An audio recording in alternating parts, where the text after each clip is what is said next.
spreading Torah throughout the globe. Surin just told me this evening that he received an email from somebody in Iraq, a soldier in Iraq, who was getting inspiration from watching TorahAnyTime while he's serving in Iraq. Is there anybody there still, or this is a soldier? I think a soldier. So who knows what that inspiration did to inspire him and to maybe who knows what, to accomplish what. So we have to thank TorahAnyTime for all the work it's doing tonight. So the lecture tonight is a lecture entitled A Kabbalistic Look at the War in Gaza. And I'd like to open our eyes to the deeper level of really what the conflict is all about. You know, somebody mentioned to me the other day, if you've been studying what's been going on in Gaza over the last few years, that 3 years ago we had the Gaza Strip. It was under Jewish rule. We had a beautiful group of settlements there called Gush Katif. And we gave it all back. We left. Has anybody been to Gaza, to Gush Katif? I was there when we still had it. Beautiful, beautiful place. We had these beautiful settlements where we took really the sand of the Gush Katif of Gaza and we started growing tomatoes and vegetables. The flowers that were produced from the Gush Katif were being exported over to Holland. That's how good the produce were, what we were able to produce. People have been living there for over 30 years. And in order to make peace with the Palestinians, we gave it all back. It was extremely controversial when Sharon gave it back. There were protests. There was a movement all over Israel where people were wearing orange. Oh, good to see them. Where they were wearing orange and trying to stop it. It went through. Jewish soldiers went down to Gaza to evacuate their own people. It's the first time, I think, in history where the army of one's own country evacuates its own citizens by force. It was all over. We were shocked by it. But the feeling was, okay, this is what you have to do for peace. Many of us thought it wasn't going to lead to peace, which of course we saw it didn't. As soon as we gave it back, almost the next day, missiles started pouring in from Gaza into the settlements nearby. Over the last 3 years, I think Sderot has been hit with thousands of missiles. The southern Gaza has been hit with missiles. Missiles have recently gone as far as Ashkelon and Ashdod and Beersheba. Last month, the IDF went in, the Israeli Defense Forces went into Gaza, as we all know, and in a war that lasted about 3 weeks, succeeded in killing thousands of Hamas fighters, tried its best to destroy the tunnels which were used to smuggle weapons in from Egypt. And then the war stopped. It stopped. Was there a victory? We don't know. Ceasefire. As soon as the ceasefire ends, all of a sudden, missiles start coming over again. And to this day, we're back to missiles. So somebody asked me a question. So what's going on? We give back land. We give them the whole Gaza Strip. We leave. And they still want to kill us. Is the fight over land? Or is there a fight going on here which has really nothing to do with the land itself? But there's a fight that maybe has a very deep spiritual cause. And perhaps if we can analyze that cause tonight, perhaps we'll know really how to fight the enemy. And if we know how to fight the enemy properly, maybe we'll win. So let's begin by really understanding, before we look at Gaza, really what anti-Semitism is. You know, anti-Semitism is the hatred of the Jew. We're the only nation that has its own word for the hatred of that nation.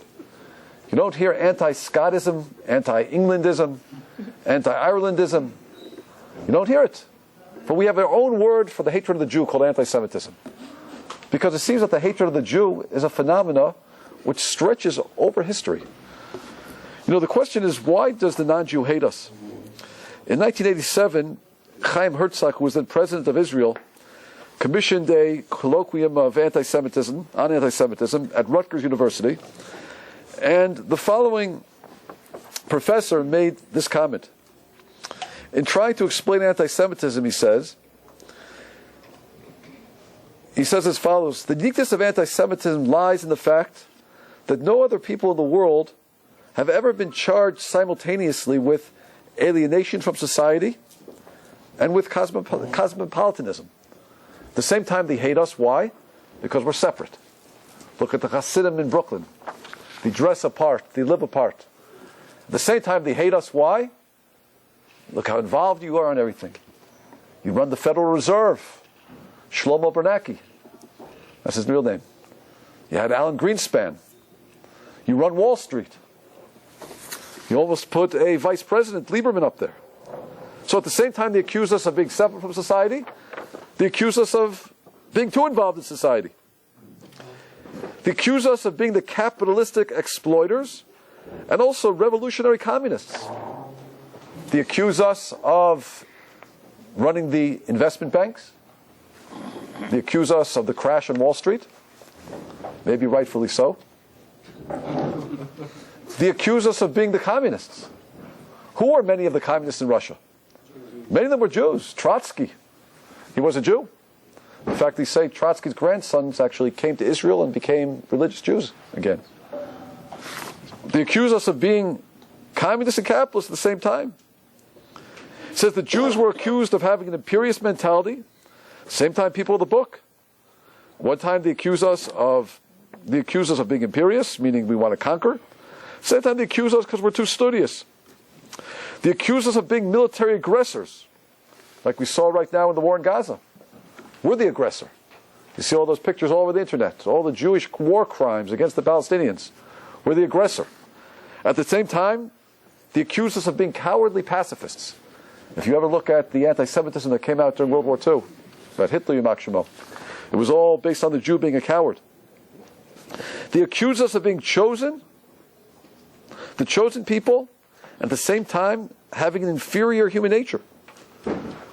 They accuse us of being arrogant, and they accuse us because we're too timid. With both extreme individualism, community adherence, they accuse us of being guilty of the crucifixion of Jesus, and at the same time holds account for the invention of Christianity. So the world just can't seem to make up their mind why they hate us. But they seem to hate us for something. What do they hate us for? You know, I have a study here, just looking at the history of the world since the year 250 until the year 1948. Did you know since the year 250, we have been expelled from close to 100 places around the world. In 250, we were expelled from Carthage, 415 Alexandria, 554 France, 56, I'm skipping around, 612 Spain, 855 Italy, 1012 Mayence, 1181 France, 1290 England, 1306 France again, 1348 Switzerland. Oh, let's go then. 1349, we were expelled from Hungary. 1394, Germany. 1424, Zurich. 1432, Mainz. 1456, Bavaria. Skip a little bit. 1495, Lithuania. Oh, excuse me, 1492, Spain. Good. 1497, Portugal. We went from Spain to Portugal. 1497, you're out of Portugal. 1499, out of Germany again. 1540, let's go to the 1500s. 1540, Naples. 1550, Genoa. It's all Spain. Oh, excuse me, Italy. 1555, Pesaro. 1559, Austria. Skip a little bit. 1614, Frankfurt. Oh, Germany again. 1615, Worms. 1649, Ukraine. 1654, Little Russia. 1656, Lithuania. 1669, North Africa. Let's go a little bit. 1740, Little Russia. 1745, Moravia. 1761, the Bordeaux. I'm skipping all over. 1775, Warsaw. 1804, the Russian villages. They kicked us out of the Russian villages. 1808, they kicked us out of the Russian countryside. 1815, Lubeck. 1815, Swabia, Bavaria. 1862, 1843, Prussia and the Russian-Austrian border. 1866, Romania. 1919, Bavaria. 1938, 1945, all the Nazi-controlled areas. 1948, the Arab countries. When we started the state, we were kicked out of all the Arab countries. And of course, 2005, we can add to the list. Soviet Union. Well, the Soviet Union. Well, we left Gaza. 2005, Gaza. There's no other nation in the world that's been expelled like we've been expelled. How do we explain the anti-Semitism of the Jew? So I'd like to talk to you a little bit about that tonight. And I'm offer a few solutions. And some we're going to understand a little bit from the Kabbalah. And I'll do my best to try to explain it out. I'm not an expert in Kabbalah by any means. but I will try to explain to a few insights that I think will give us pause to reflect. Number one, we see that anti-Semitism came into the world, our rabbis tell us, at the same time that we received the Torah. When we received the Torah, we received it on a mountain called Har Sinai. The word in Hebrew for hatred happens to be soneh. It's the same word as Sinai. Same letters, same sound. Our rabbis say when we received the Torah at Har Sinai, all of a sudden, hatred for the Jew came into the world. What happened? They say it was jealousy. Anti-Semitism at its core is really jealousy that we have something very special. You know, when we talk about 613 mitzvot, in our own mind, we sometimes say 613 commandments. The word mitzvah doesn't mean commandment. The word mitzvah in Hebrew is a very interesting word. It comes from the Hebrew word sav, which means connection. We have 613 points of connection with God that no other nation has. And the rest of the world seems to sense that connection and either wants to cling to us or is jealous of us. So you should understand something. Next time you experience anti-Semitism, next time someone says something to you about your being Jewish, you know what you should say? Thank you for reminding me that I have something special. Thank you for reminding me that there's a jealousy that you have for me. And after you've said that, then you can proceed to punch him in the face, or wherever you want to hit him. But first acknowledge that he acknowledged something about you. That you have something, that we have something as a nation. Thank you for the compliment. Thank you for the compliment. So cause number one is the hatred for who we are. The jealousy for what we possess. Now, I should say like this. The job of the Jewish people in the world, our main job as a nation, is to teach the world that God exists. That Hashem is there, and that He exists, and that everything in the world is under His supervision. What does that mean? It means that every time one stubs his toe down below, it's decreed above. The Talmud tells us.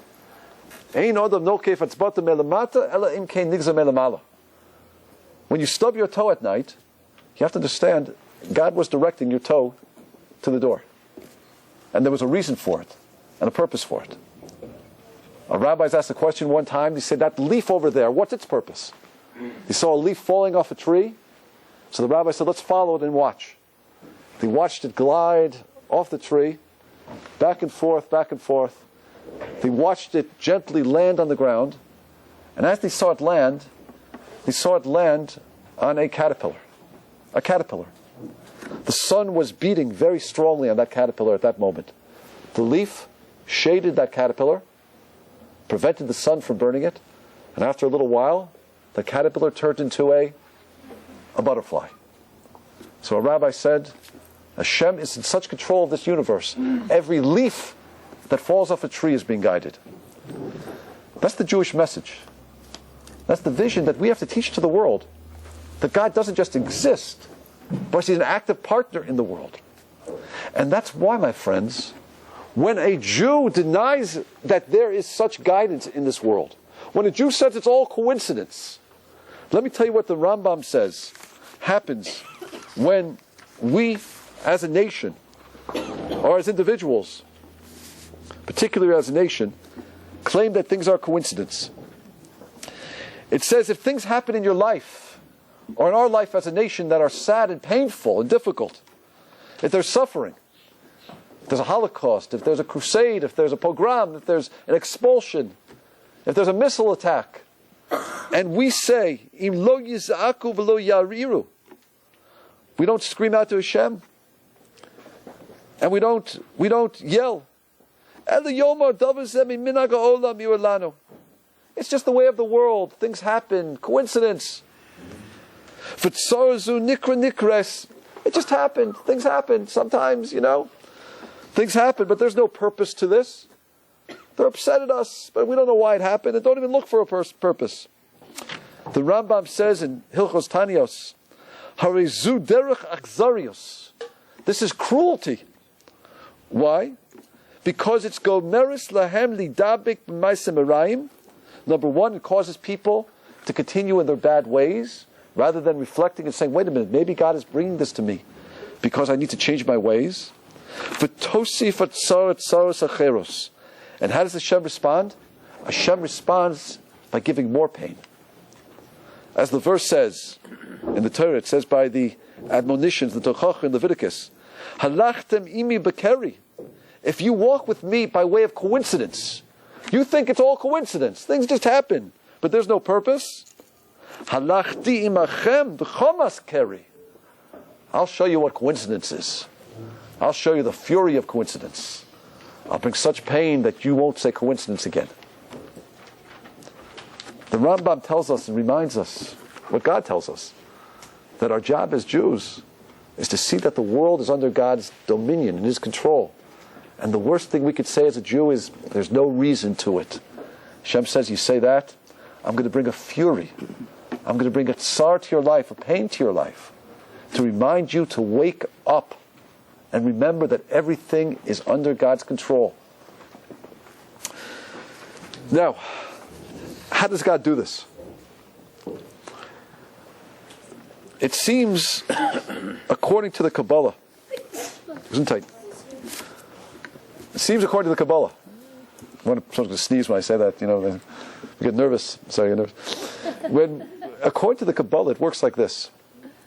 And again, I'm sharing with you some ideas, and I'm not an expert in it, but I'm going to show you the simple understanding I have. We know that there's an angel that God created called the Satan.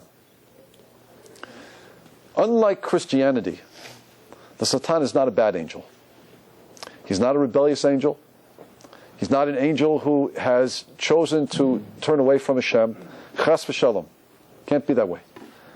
Twice a day when we say Shema Yisrael, Hashem Elokeinu, Hashem Echad, God is one. It means everything He created. And He created for the good.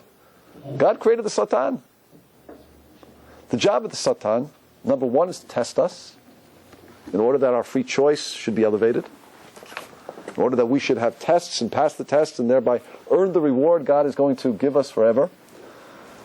Another job of the Satan, however, is a job which is to keep the Jewish people on track. He's not betraying God when he does that. He's doing God's will. In other words, the whole purpose of this world is that we as a nation have to show the world that God exists. And there's no such thing as chance or coincidence. If we move off that job, this angel, called the Satan, has the ability to bring us back. And the Kabbalah says like this: when we turn away from God, we empower this force. We give the Satan more energy, more power. He's a neutral power. But when we turn away from God, we go down here, we give the Satan even more power, and that power he now has, God wants him to use to bring a fury against us, to bring us back. Again, because God loves us. You have to understand that. But the Satan is the agent of that work, and we empower the Satan by our moving away from God. Now, how does the Satan do this job? He does this job through the means of certain nations. Certain nations which have chosen, through their own bad free choice decisions, have chosen very evil paths. The Satan will use them as his agents to bring the Jewish people back to Teshuvah. So let me show you what I mean. Do a little work here on the board.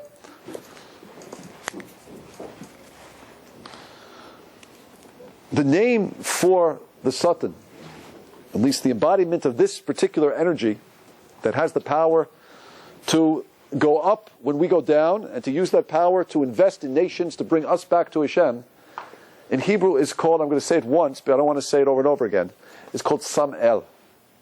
Have you heard that name before? I'm going to refer to it as Samchel. Samuel? Right. I'm going to refer to it from now as Samkel, because I don't want to say it. I'm not supposed to say the name.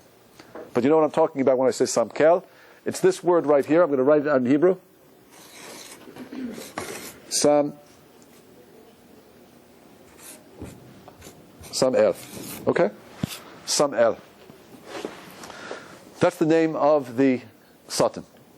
Probably seen that name before. But we're going to call it from now on Samkel, so we don't say the name. Now, I just want to show you something very fascinating, and we're going to see more fascinating things as we go along. I'd like to do a simple gematria with you just on the name and see what the gematria teaches us. If you look at the gematria over here, the gematria is the numerical value of a word. You know, we know from the courses on the Hebrew language that when a letter not only has a meaning, a letter has a numerical value. And when we study the numerical values and we compare numerical values, we understand a deeper way in which God is running the world. So let me just show you the numerical value of the word for the Satan, the Sam El over here. So Samach is 60. Mem is 40. Aleph is 1. Lamed is 30. We add it together, we get 131. Sometimes it's spelled without the Aleph, in which case it would be 130, but usually it's with the Aleph, 131. Of course, we see from it being spelled with the Aleph always represents what? God. We understand that this force is actually God's force that He uses in order to bring the world back to tshuva, especially the Jewish people, to repentance. It's interesting that we look at Germany during the Holocaust, and if we look at the German Jew during the 1930s, and I'm a German Jew, my father was born in 1933, came to America in 1938. Germany had been a great source of Jewish pride. Unfortunately, there was a very big breakdown in Germany in the 20th century and even starting the 19th century in terms of practicing Judaism. I believe that in 1933, there was about a 50% intermarriage rate in Germany. 50%. Pretty interesting. People were converting to Catholicism, Christianity, moving very far away from Judaism. All of a sudden, in 1933, somebody comes to power named Hitler. And by 1935, they had evoked certain laws. They're called the Nuremberg laws. Nuremberg was also the place where the Nazi criminals were tried after the war. The first Nuremberg law that was evoked was a law that said intermarriage is forbidden by pain of penal servitude. A Jew or non-Jew who intermarries is sent to a concentration camp. That's interesting to a religious Jew. You know why? Because you look in the Talmud and Avodah Zarah, and Hillel and Shammai, going back 2,200 years ago, had an agreement and made certain laws called the 18 Decrees that were designed to prevent intermarriage. And a lot of those laws are in effect today. Lest we don't drink the wine of the non-Jew, lest you come to socialize and end up getting married, things like that. That's all part of it. But it says in the Talmud of Avodah Zarah, it says that if we don't keep our own laws, guess what? The non-Jew will force us to keep it. The first Nuremberg law. You intermarry, you go to jail. Second Nuremberg law. Your name might be Heinrich von Trapp III, but if you're a Jewish man, you have to add Heinrich Abraham von Trapp III. Israel, Avram Israel von Trapp III. If you're a Jewish woman, your name might be Helga von Spruchenstrauss. But if you're a Jewish woman, you're now Helga Sarah von Spruchenstrauss. Very interesting. If you can't keep your Jewish names, we'll give you Jewish names. The next Nuremberg law was, it's forbidden for Jews to eat in Aryan restaurants. You can't keep your own laws of kashrut? We'll force you to keep your laws of kashrut. Jewish boycotts of Jewish stores throughout Israel, throughout Germany. Things got so bad one Saturday that the Jews were afraid to open their stores, afraid to go to the businesses. In fact, they were boycotted. They couldn't go in. If they were caught going to business, they would risk physical harm. They say that on that day, the synagogues were filled. Nobody could go to work. You're not choosing to go to the synagogue? We'll force you to go to the synagogue. How does a religious Jew look at this? What does a religious Jew say? Has this nation, Germany, been empowered somehow by the Satan to bring us back to God? Well, let's take a look. Question. Who was the Nazi criminal who the Israelis caught in 1960 in Buenos Aires, who was responsible for the final solution, the attempted final solution in Europe? What was his name? Eichmann. You heard of him? Adolf Eichmann? The Israelis went into, he was one of the worst Nazi criminals. He was responsible for the organization probably of many other deportation of the Jews to concentration camps. One of the worst Nazis, Eichmann. The Israelis went in 1960 to Buenos Aires in a fantastic operation. There's a good book on it also. And they went in and they found him. He was living then as an Argentinian citizen. They identified him. They had a whole operation in which they captured him. They held him in a safe house. They eventually dressed him up as part of an Israeli crew leaving Buenos Aires on a plane. They drugged him. They flew him out of Argentina secretly, that way. They got into Israel and they tried him. And it was a trial that shook the world in 1960. They put him in a glass booth because they were afraid people would kill him. They eventually found him guilty, and of course they hung him. Eichmann, one of the worst criminals of the Nazi era. And just take a look at his name, by the way, which is pretty interesting because, if I were to spell his name out in Hebrew, I would spell it like this. I would spell it Eichmann.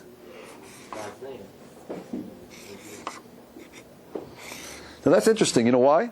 Let's do a little numerical analysis of Eichmann. Aleph is 1. Yud is 10. Plus 10. It's 1. Nun is 50. Mem is 40. Nun is 50 again. Oh no, I'm sorry, this is 20. Right, Chof is 20, I'm sorry. And Nun is 50. And let's add it together. What do we get there? 90, 110, 120, 130, 131. Ooh, very interesting. What did we say the numerical value of the Satan is? 131. Could it be that Eichmann was doing the Satan's job to bring the Klal Yisrael back to tshuva? To bring the Jewish people back to repentance? Could it be? Yeah. Possibly. But let's not stop there. Let's go a little deeper. Who is the main mastermind of the attempted destruction of European Jewry and all Jewry? What was his name? Hitler. Before I do that, let me just show you something about the angel Samkel. There's another way to determine a numerical value here, and it's to do this. Not only do we add the letters across, we could spell the letters out. So if I were to spell those letters out, I would spell it Samech, Mem. Everybody fine with me? Mem, Aleph, Pei, Lamed. Okay? Samech, Mem, Aleph, Lamed. If I take the first letters, of course that spells what? Samkel. Now what I'm going to do for you is called the inner gematria. The inner gematria means the inner essence of the words. If I add the numerical value of those remaining letters, that's called the inner essence of the word. This is the outer essence, the letters that appear when you just write it. The inner essence is the letters that appear when you spell out those letters. So let me show you something. Let's add them across. Mem is 40. Chaf is 20. Mem is 40. Lamed is 30. Pei is what? Samech is 80. Mem is 40. And Daled is 4. So if you just add that across, what do we get? 40 plus 20 is 60. Plus 40 is 100. Plus 30 is 130. Plus 80 is 210. Plus 40 is 250 plus 4. 254? 254. That's very interesting. You know why? Because let's look at the numerical value of this gentleman's name. Hitler.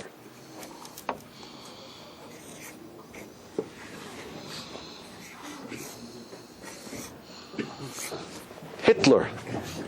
Hey is 5. Yud is 10. Tet is 9. Lamed is 30.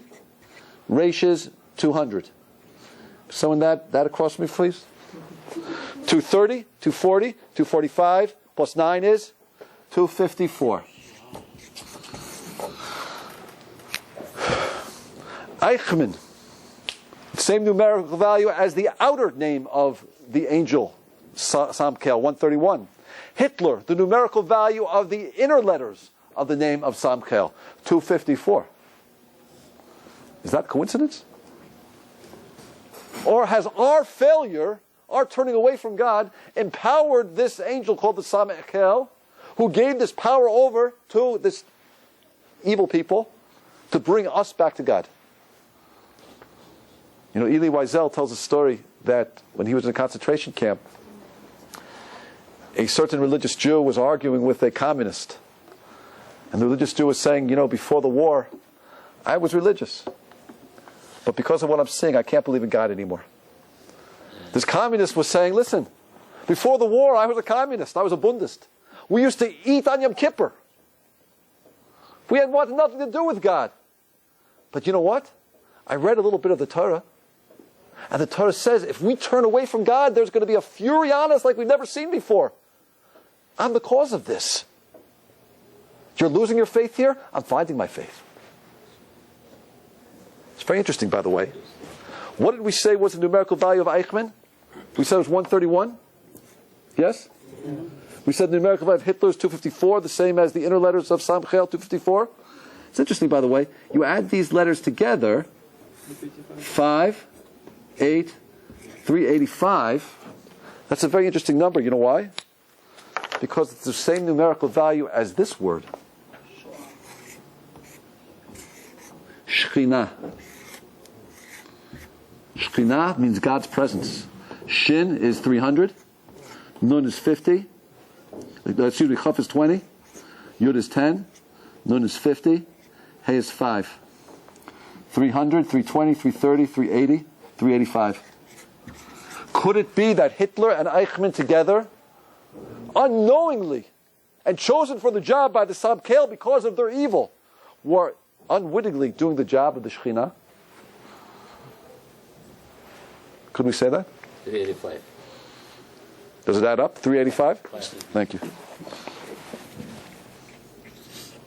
385, 385. Interesting. I didn't make this up. I'm not smart enough. Yeah. Lev. Yeah. Torah was written so many years ago. Why did this actually happen? Given, not written. Given, written down, given. Whatever. I'm just saying, what is the reason that it actually allowed that to happen? It was written before. It wasn't like it was written while it's step by step. It was written so many years ago, knowing that this is going to happen. Blueprint. Right. It's a blueprint of creation. But within that blueprint, the creation can go many different ways. But if God says clearly that if we turn away from Him, I'm going to bring a fury on you. Who the agents are going to be of that fury is encoded inside the Torah. And there it is. He knew that, the fact that God knew that people are going to... He did, but it's up to our free choice. It doesn't have to happen. Torah could also, we could find things in the Torah might have led to something else had we not moved away. Yeah, there could have been different paths. Did God know? You know, that's the whole question. Just God knows the future, but our free choice, it doesn't mean anything. You know, remember in God's world, past, present, and future exist simultaneously. The word for God is Yud Hey Vav Hey Ad Hashem. It contains the letters of Hayah was, Hoveh is, and Yehyeh will be. God exists past, present, future at the same time. Can you understand that? I can't. Difficult to understand. Not at all. But remember, time isn't a problem for God. So He's not limited by that, Lev. A lot of people get bothered by that, not limited. Okay, we're good? Keep going? Okay. That's the nation of Germany, acting as the agents of Samkel, empowered by our sins. Let's take a look at another nation that has been there throughout history and been there to oppress us. What's that? It's wood. That's pretty ugly. Yeah, walk it out. Thanks. Yeah, thanks. Yeah, it doesn't work that well. Okay.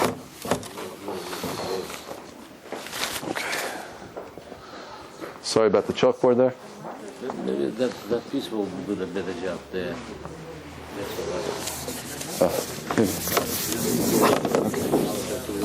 Okay, just have to.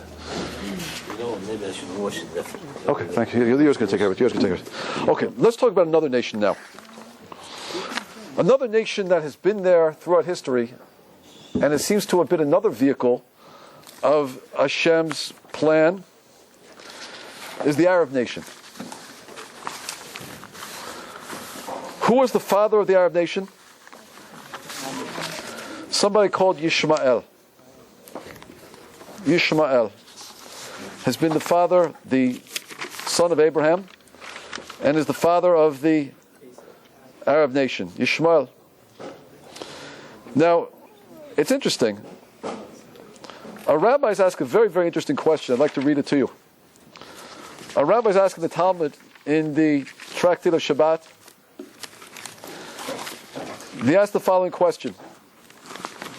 Listen carefully to the question. The question says as follows. My time TorahAnyTime ganufte. Why is it? Actually, let me start a little further up. It says like this. Rabbi Zera ashchech the Rabbi Yehuda. One day Rabbi Zera found Rabbi Yehuda. He was standing at the opening of his father-in-law's house. He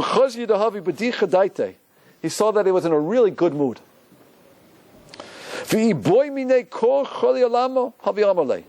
He said, if I ask Rabbi Yehuda any question now, this is the time to ask. He's in such a good mood, he'll answer anything. So he takes out his list of questions, and he asks the following question. What would you ask Rabbi Yehuda if you saw Rabbi Yehuda in such a great mood? You know Rabbi Yehuda understands the secrets of the world. You could ask him any question you want. What would you ask him? Why? I could probably think of some good questions to ask him. Rabbi Zera asked him the following question. My time of TorahAnyTime ganufte. Why does the ox have a long tail? What type of question is that? Why does the ox have a long tail? You could ask Rabbi Yehuda anything you want, Mason, and that's what you ask? So, Rabbi Yehuda says back, Mishum didayor bi'agme uboy lechushe boki. Because they dwell in the mud, and they need the tail to swat the flies. Okay. What does that mean? Use the axe for the flies? For the tail. No, the tail. So, the Maral explains, the Chidush HaGados explains this question. The question Rabbi Zer was asking Rabbi Yehuda was really as follows. What's the reason the ox, different animals represent different nations in history? The ox, the most powerful of animals, represents the Arab nations, represents Yishmael. Why is it so powerful? We see its power. All other nations have come and they've gone. The Babylonians destroyed our temple. Where are they? They're gone. The Greeks persecuted us. Hanukkah story. They're gone. The Egyptians enslaved us. A nothing country. The Phoenicians, who even knows where they were? But the Arabs, Yishmael, has gone neck to neck with the Jewish people throughout history. Wherever we've been, there they are, and there they are right now, a very strong nation with over 1 billion adherents to Islam. So his question is, why does the ox have such a long tail? Meaning, why is this ox, this nation called Yishmael, the Arab nation, why did they keep extending themselves? Why do they have such a long tail? Meaning, why do we keep seeing them walk, so to speak, throughout history? How come they don't get washed away like every other nation? So Rabbi Yehuda answers, because their job is to swat the flies away. The job of the tail is to swat the flies away. And the Maral explains, it means to swat the sins away from the Jewish people. You know, a fly in Kabbalah is always connected with the idea of sin. In fact, the word for fly in Hebrew, thank you, Washma. The word for fly in Hebrew is zavuv. Zavuv. And even it sounds like what it is, Zavuv. It's the same word in Hebrew as Ziva, Zav. Zav in Hebrew means the sin of sexual immorality. Ziva. What does that have to mean? What's that all about? You know, the purpose of this world is to have direction. To see there's a director, and to direct every moment of your life towards that director. The idea of immorality, or we call sexual immorality, is to take the power of a human being and direct it aimlessly. When one lives one's life like that, in essence, they're denying that there's direction in this world. You can be aimless. You don't need to have direction and purpose. In essence, it's denying that there's a purpose to this world. The zvuv, the fly, is in the Kabbalah is always a symbol of that. And even if you look at the way the fly moves, how does it move?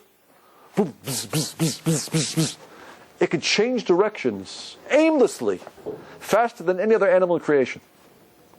I think. Certainly looks like that to my eyes. Maybe the hummingbird? Maybe the hummingbird's pretty good. But look at the fly. It could go aimlessly back and forth with such speed. That's the idea of being aimless in life. That's the idea of sin. That's the idea of channeling one's energies and one's drives without purpose. That's called immorality. That's why we don't like it. Because life has to have purpose and meaning. That's what gives joy to life and growth to life. So he said the purpose of the tail of this ox, it means the purpose of Yishmael, the Arab nations that have survived throughout history, is to swat away the flies from the Jewish people. That's when the Jewish people fall into sin. The job of the Arabs is to bring us back to Tshuva. That's what the Gemara is telling us. They have one job, to bring us back. And that's why our rabbis teach us, by the way, that the name that we have for the leader of the Arab, the starter of the Arab people, what was his name? Yishmael. If I write it out, it's Yishmael.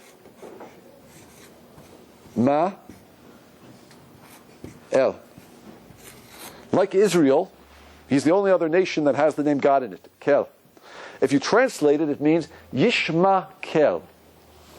Which, what does that mean? Listen to God. The Kabbalah says that God will listen. So some say that means that God will listen to Yishmael, that he has a lot of power because of his prayers. The Kabbalah says, no, you got it all wrong. What it means is God will listen to who? God will listen to the Jewish people. Because the pain that he's going to bring into our lives is going to be so great that we're going to cry out and call out to God, and God's going to listen to us. God will listen. He is the agent of God, so to speak, to bring us back, so God will listen to us.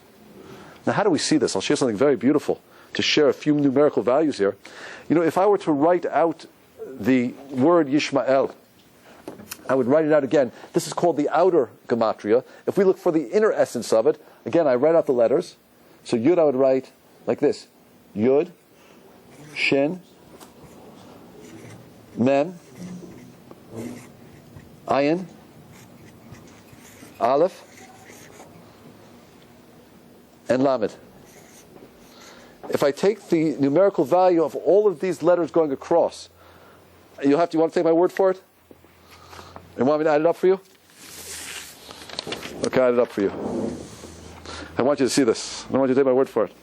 If I add it all across, let's see what we get. 10 and 6 and 4 is what? 20. 350 and 10 is 360. Two mems together is 80. Ayin is 70 and the Nun is 120. 2 years is 140. Aleph is 111. Lamed Mem Daled is 74. If we add that together, it should come out to the number of, what's it add up to? 4, 5, 6, 5, Do the math for me, somebody? 651. So it should add to this number, 776. Hope it does. Does it come to 76, everybody? No, 620. I think it's 776. This is the word Yishmael. If you spell out Yishmael, if you spell it Yishmael, if you spell it out with all of its letters, it comes out to 776. How did you say that No, Ishmael 651. has Israel's name in it? 750, God's Ale? 755. Yeah, Yishma Kel. Kel's God's name. Does it come out? What's it? 755. 755? Good chin. Man, mine. 320, 4, 4, 5, 40, 540, 651, 651, and 74. No, it's right. Oh, good. Thank you, That's a Michelle. 360. It's not a 300. It looks like a 300. Oh, okay, 360. Oh, that's 360. Go. Beautiful. Baruch Hashem. Oh, Michelle, you're such a good pal. Thank you, Michelle. It's a teacher. Michelle's a teacher. Thank you. Now, you know what? This is very interesting. You know why? Because it happens to be the same numerical value as the following three things. It's the same numerical value as Biat HaMashiach. The numerical value of the coming of the Messiah, Biat HaMashiach, 776. It's the same numerical value as Shuvu Banim B'Shovavim. In Jeremiah says, return my children to me and I'll return to you. Guess what? Numerical value, 776. It's the same numerical value as the prophet Malachi says, Shuvu Alai Vashuva Aleichem. Return to me and I'll come close to you, God says. Guess what? Numerical value of those three words, 776. And that's what our sages are telling us. The job of Yishmael is to what? Bring us back to tshuva so God will listen to us. Now it's interesting. The Midrash says that Yishmael had certain sons. Listen to his sons' names. Names of the sons of Yishmael were names that were all very interesting.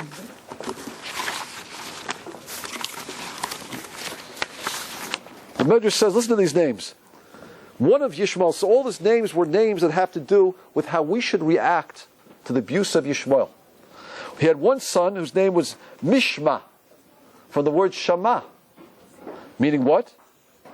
If we feel that Yishmael is oppressing us, listen. Shema Yisrael Hashem Elokeinu Hashem Echad. Listen to the words of God. He had another son named Duma, which in Hebrew means be silent. If Yishmael brings pain into your life, don't question God. Be silent. Look at yourself. He had another son named Masa, which means to bear a burden, to act humbly. If Yishmael brings pain into your life, remind yourself that you have to be humble. He had another son named Chadad, which means to be sharp. If Yishmael brings pain into your life, remember you have to be sharp in your Torah learning.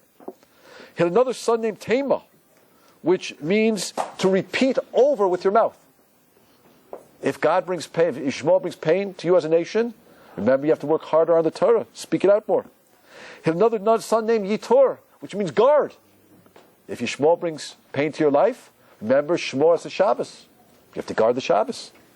He had another son named Nafish, which means you'll increase with merit.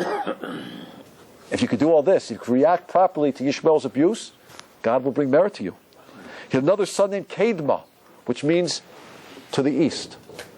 If you look and use the abuse Yishmael gives you, the Medrash says, the Jewish people return back to the east, back to Jerusalem. So the Medrash is telling us something very fascinating. It's telling that the whole purpose of Yishmael throughout history is to bring the Jewish people back to Hashem. Basically, they are our help. What's that? They are our help. They're our helpers. Now it's interesting. This is true, by the way, not only about Yishmael, but Yishmael seems to run side by side with us throughout history. It's true, in fact, by all of the nations in the Arab world, which are all Yishmael's children. And let me show you how that's true. What are some of the nations of the Arab world? Well, let's see. We have a nation called Syria. In Hebrew, you spell it like this. Surya.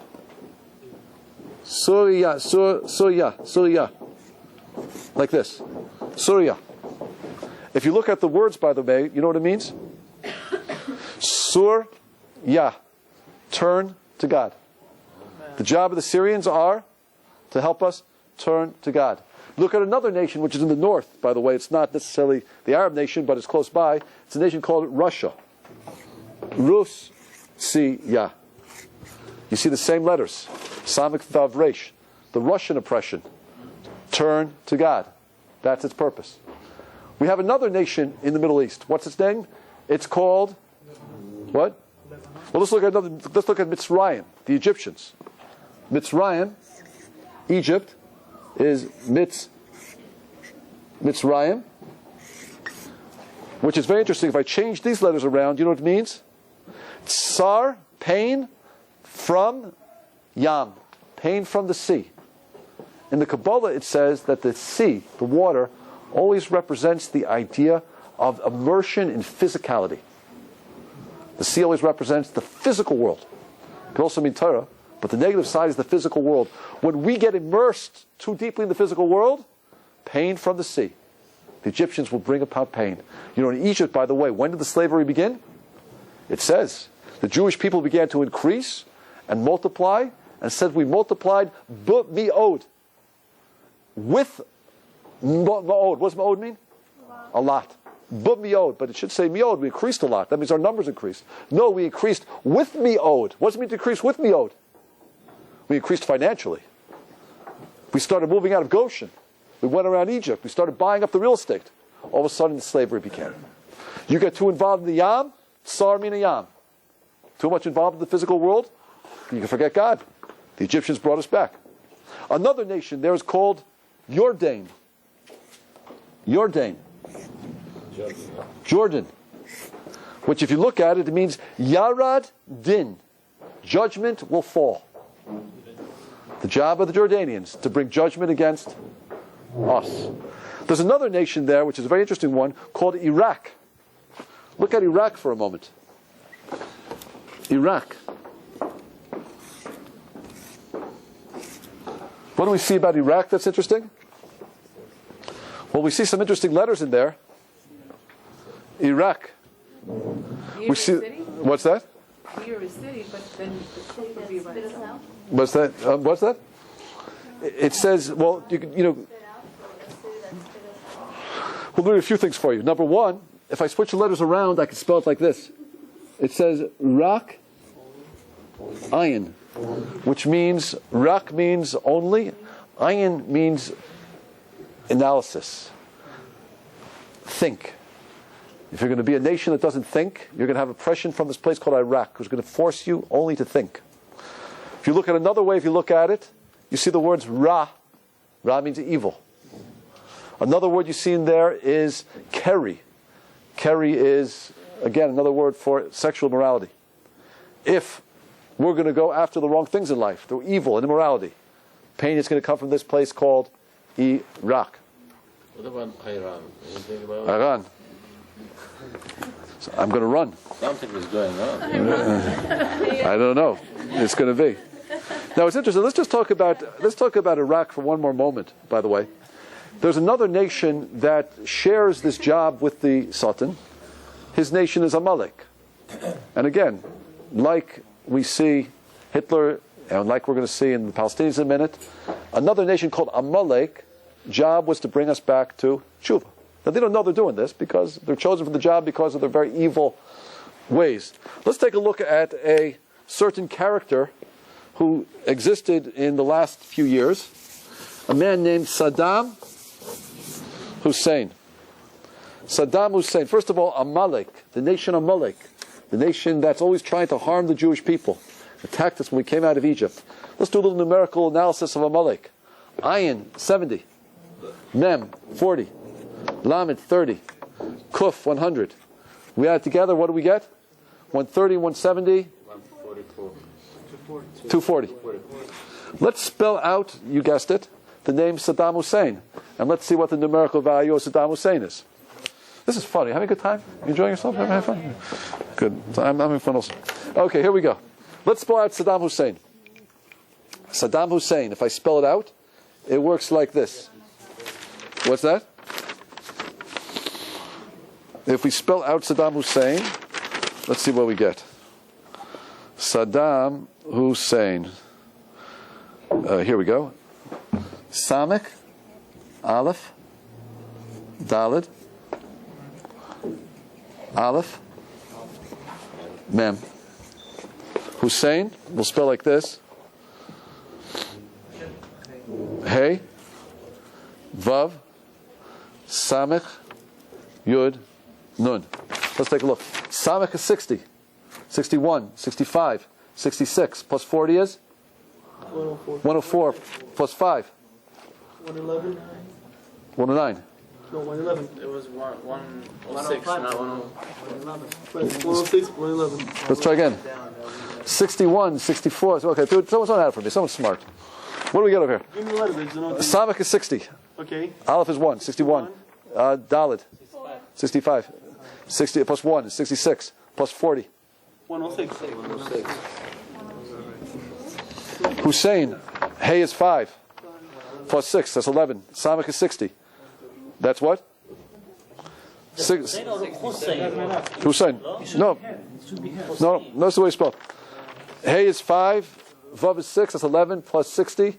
That is 60 plus 11 is what? 71 plus a Yud is 81 plus 50.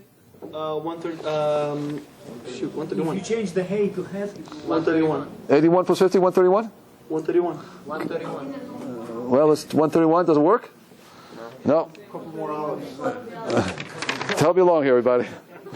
Saddam Hussein. Saddam Hussein. What? Saddam, no, it's just going on. This is what we spelled. Saddam Hussein. Hussein. Or maybe it's a chet. Maybe it's Hussein. Right, maybe it's Hussein. Let's see. Nun is 50, 60, 120, 126, 126, 131.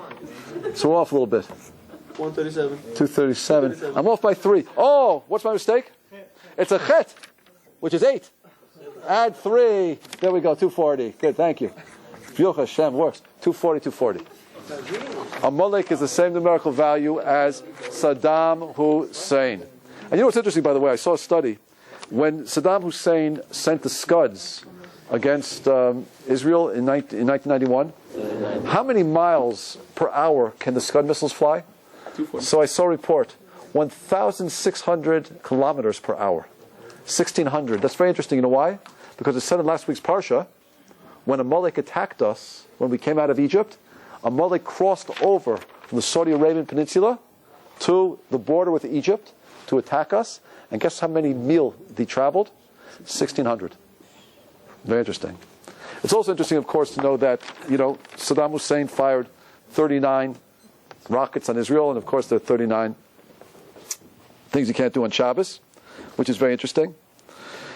So we see definitely a connection between Iraq, Saddam Hussein, and their unwitting position to bring the Jewish people back to Tshuva. Now let's talk about the Palestinians. Yes. Yeah, question. Check it. Saddam Hussein used the full name, but for Adolf Hitler, you just use Hitler. Okay, I don't know. I don't know. That we have to search for it. I don't know. Right. No, We're not. Just go with the show. Yeah. No, you're right. You're right. that's your homework. So Jacob, you're right. You're right. It's the study of gematria is an aid to understanding. It's an aid to understanding. It's not the proof within itself.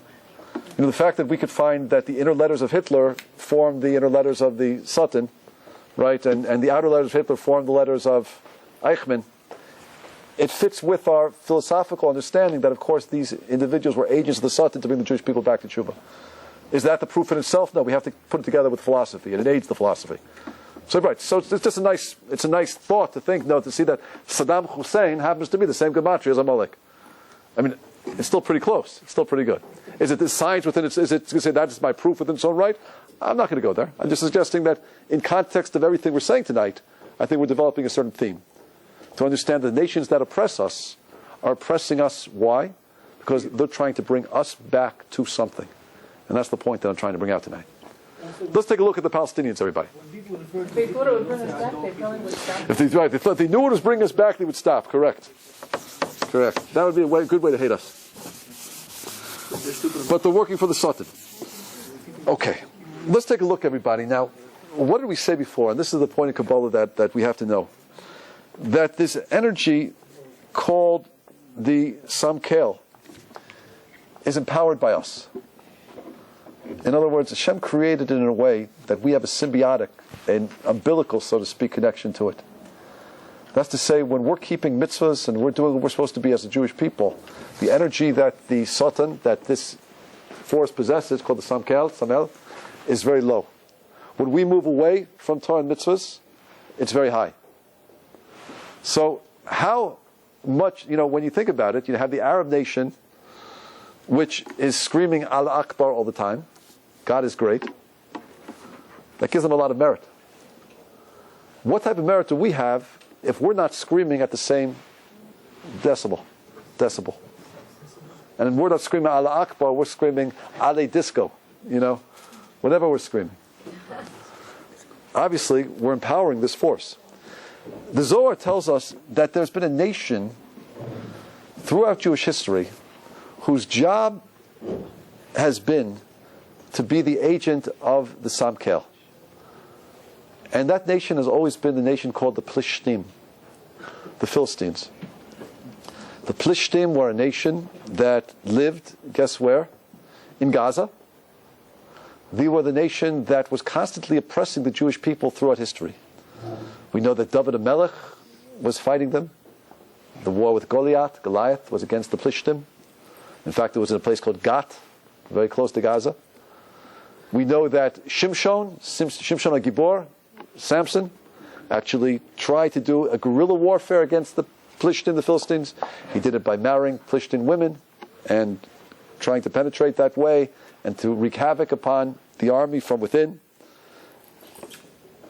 And it says clearly in the book of Shmuel and Melachim, Kings, that when the Jewish people were low spiritually, the Plishtim were high.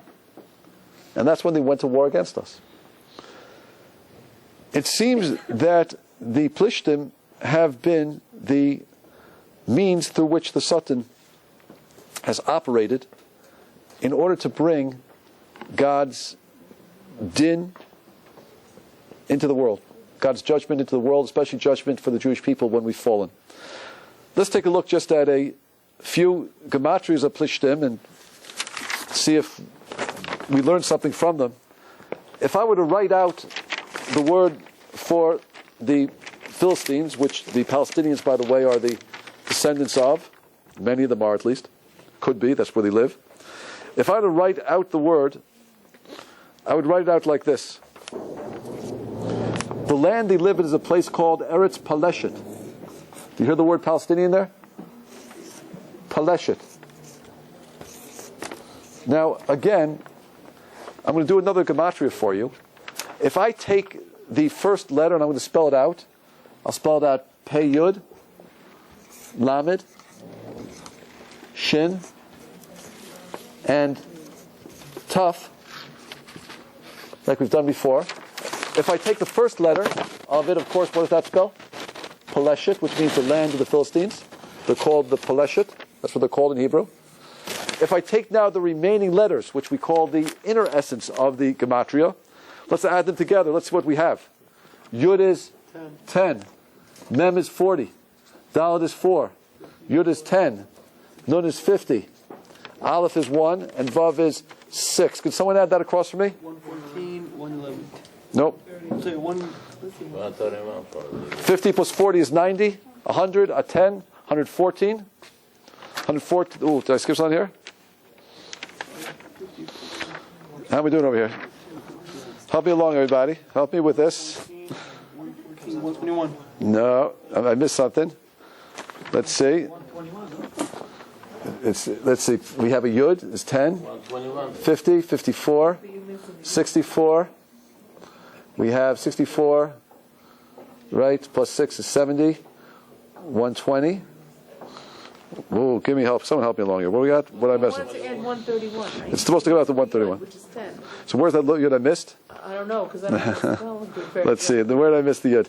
I'm sorry about that, everybody. Is it paid? Let's see. I have a Pei, Plishtin. I have a Lamed. I have a Shin. Oh, I think it's spelled like this. I think sometimes Shin is spelled with 2 Yuds, maybe. Because it's supposed to come out, I hope it's supposed to come out, it's supposed to come out to this, 131 again. 131 we know is the gematria of our friend Samikel, right? The Satan.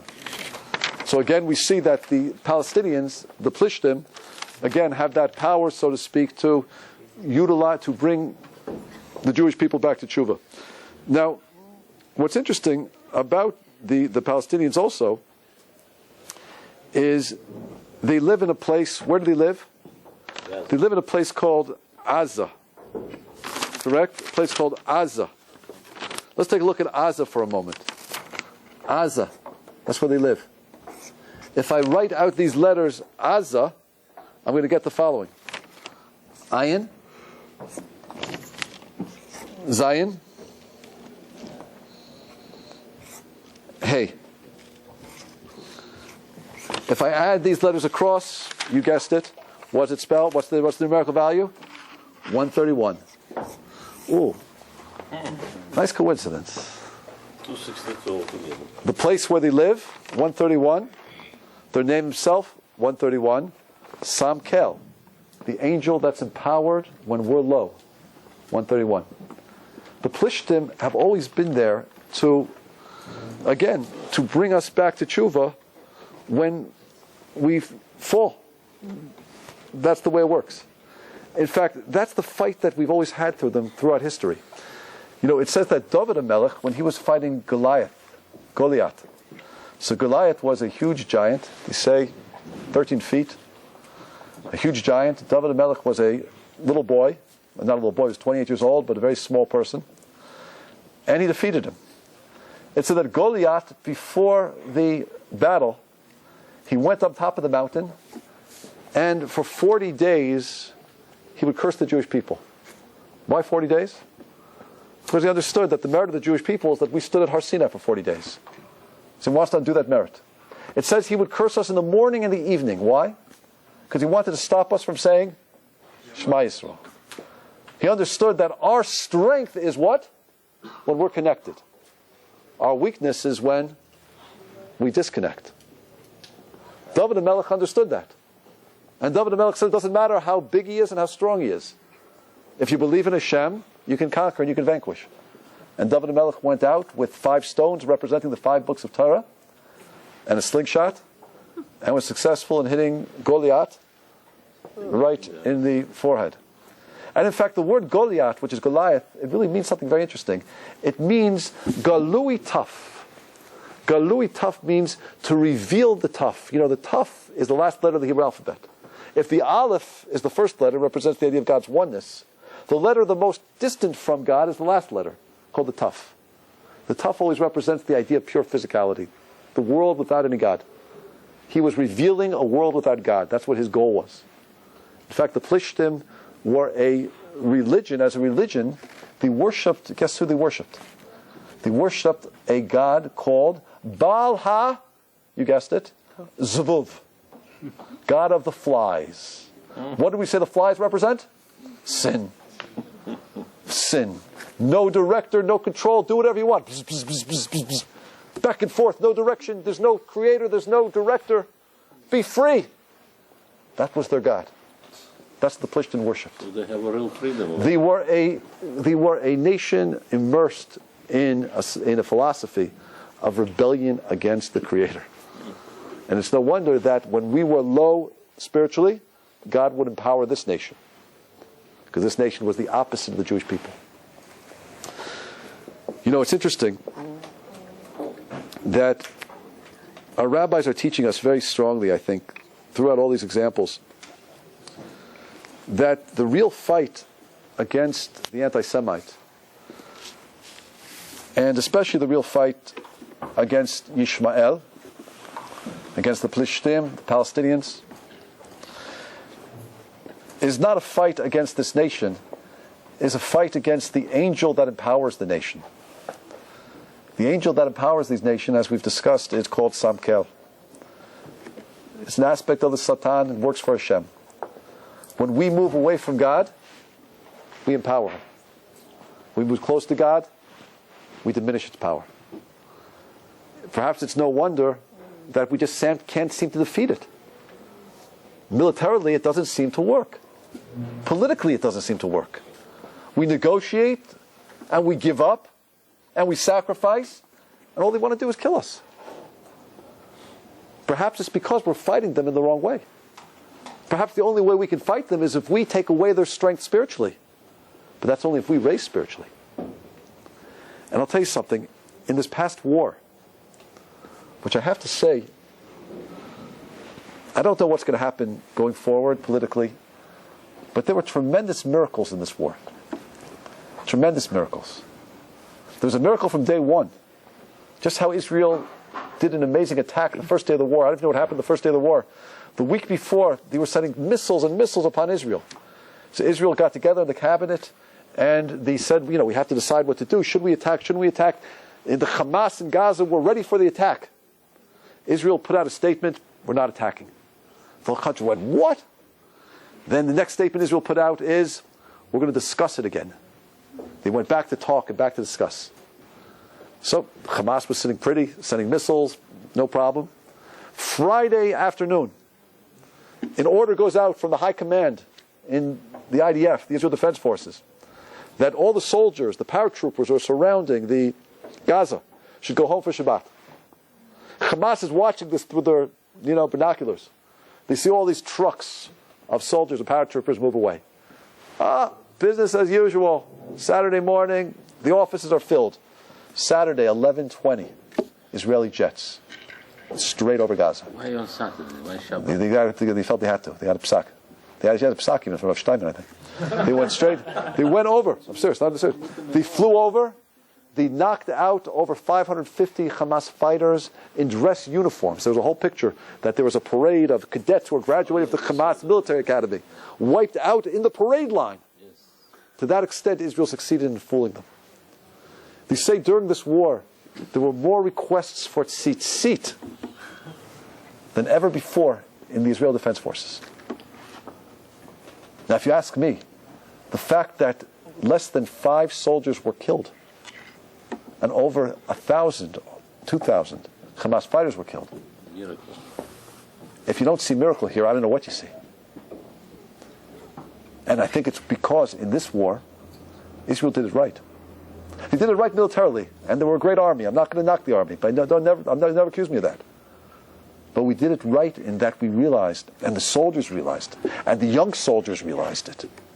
Young soldiers who had never had yeshiva background were asking for blessings before they went into battle. We're asking for tzitzit. We're carrying pictures of the Baba Sali in their pockets. We're going in saying Shema Yisrael. And we're winning. And I'll tell you something which I read. My daughter told me this from Eretz Yisrael, and I followed up by doing some research on the internet. There was a story that was circulating in Gaza that a paratrooper unit was assigned to go into Gaza City to destroy houses that were used to send missiles. They went into one house. They see a woman sitting there in black, an old woman. He said to her, she said to them, don't come in. The house is booby-trapped. He said, who are you? She doesn't say. They leave. They go into another house. The same woman is sitting there, dressed in black, old woman. He said, who are you? She says, get out of here. The house is booby-trapped.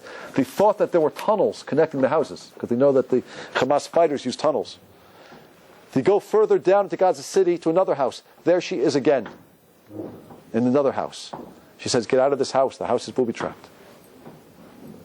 Finally, the commander of this unit says to her, what is your name? And she says to them, my name is Rachel. This commander then sent a bomb detonation squad to these houses, and in fact all these houses were booby-trapped. And had the soldiers gone in, they would have all died. The commander of this unit told this to his father, who went to speak to Shmuel Eliyahu. Shmuel Eliyahu was the chief rabbi of Sfat. He's the son of a Gaon Rav Mordechai Shlita. He said to Shmuel Eliyahu, could you please ask your father, Rav Mordechai Eliyahu, who's the great sages, Kabbalists in Eretz Yisrael, about the story. Is the story true? Shmuel Eliyahu said that he was embarrassed to ask his father, because his father usually dismisses these stories. But he said to his father, do you remember during World War II that there was a report when the Germans were about to invade Israel. If you know what happened in World War II, Rommel and his army was in Egypt. They were about to come into Israel and would have massacred Jews. But there was a heavy rain in Egypt and stopped Rommel's tanks, and eventually the British were able to defeat them. But the Jews in Israel in 1943 were davening with tremendous fervor.